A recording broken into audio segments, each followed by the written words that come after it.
yanıma yazın. Her gelen güdüre yanıma yazın.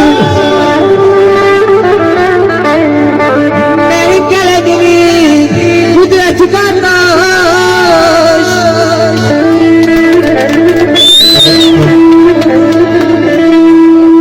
O tutup bedenim yanarsa canım, sinemde gözümsen, varımsan kardeş. Seninle tanılar adım ünvanım, çok şükür hayatta varımsan kardeş. Çokları olmuştu süfre yoldaşım, kaçtılar arkamdan gedende huşum. Əzaplar çəkəndə bəlalı başım, qeyrətim namusum arımsan qardaş.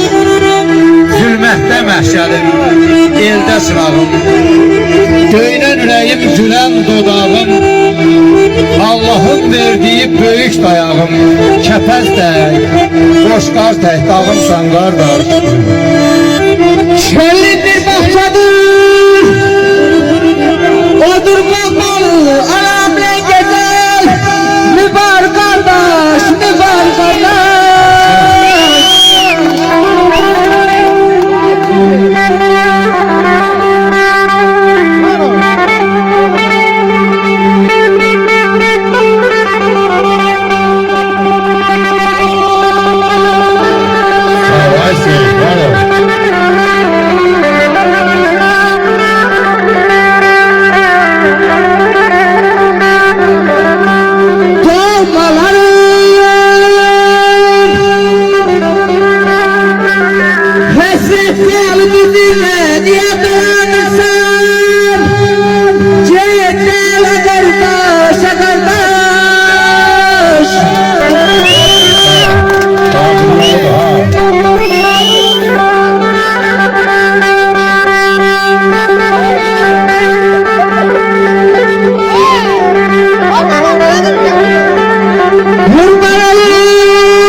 Sağlığın Rabbim